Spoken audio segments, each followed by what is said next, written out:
بسم اللہ الرحمن الرحیم۔ یہ سوال ارشد شیخ صاحب، انہوں نے ناگپور مہاراشٹرا سے یہ سوال بھیجا ہے۔ ارشد بھائی کا سوال یہ ہے، السلام علیکم ورحمۃ اللہ وبرکاتہ، میرا سوال یہ ہے کہ کریڈٹ کارڈ کا استعمال کرنا کیسا ہے، یہ کب جائز ہے اور کب ناجائز ہے؟ ارشد شیخ صاحب، اب میں آپ کو تھوڑا تفصیل سے بتا دیتا ہوں۔ دیکھو، کارڈ چاہے کریڈٹ ہو یا پھر یعنی کریڈٹ جو کارڈ ہے وہ تو کارڈ کی شکل میں ہوتا ہے، یا پھر جو کریڈٹ یعنی جو ادھار آپ فزیکل لوگوں سے لیتے ہو، جو پیسے آپ لیتے ہیں، دونوں کی شکل اور صورت اور مسئلہ ان کا ایک جیسا ہی ہے۔ حضرت مولانا خالد سیف اللہ رحمانی صاحب نے جدید فقہی مسائل کے اندر اس کا جواب دیا ہے تفصیل کے ساتھ میں کہ اگر کریڈٹ کارڈ آپ لے رہے ہو اور جس کا بھی وہ کارڈ ہے وہ آپ کو اس میں ایک ڈیوریشن دیتا ہے، 40 دن کے اندر اندر آپ نے اس کا پیمنٹ کر دینا ہے،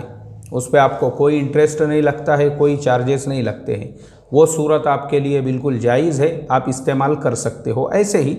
جیسے ہم عام طور پہ کسی سے پیسے ادھار لینے کے بعد میں اگر اس نے کہا بھائی یہ پیسے ہے، مہینے بھر کے بعد 2 مہینے کے بعد واپس دے دینا، اس پہ کوئی سود نہیں ہے، تو وہ بالکل آپ کے لیے جائز ہوگا۔ یہ مسئلہ جو ہے مارجن منی کے لیے بھی میں نے اس سے پہلے بھی بتایا تھا، جو لوگ شیئر ٹریڈنگ وغیرہ کرتے ہیں اس میں بھی ایسا ہی ہے کہ جو بروکر آپ کو مارجن دے رہا ہے وداؤٹ انٹرسٹ کے، اصل جو چیز جس کی وجہ سے ناجائز اور حرام ہو جاتی ہے چیزیں، وہ ہے انٹرسٹ، وہ ہے سود، اور وہ تو قرآن پاک میں صاف لفظوں میں فرمایا وَأَحَلَّ اللَّهُ الْبَيْعَ وَحَرَّمَ الرِّبَا، کہ سود کسی بھی حال میں آپ کے لیے جائز نہیں ہے۔ تو کوئی بھی تجارت کی شکل ہو، صورت ہو، چاہے وہ منتھلی انسٹالمنٹ پر کوئی چیز لیتے ہو، اور اس کے اندر بھی اگر یہ شرط ہے کہ آپ کو جو ہے وداؤٹ سود کے، انٹرسٹ کے یہ چیز دی جا رہی ہے، بھلے ہفتوں سے وہ پیسے بھرنا ہے، تو بھی وہ صورت آپ کے لیے تب تک جائز ہوگی، اور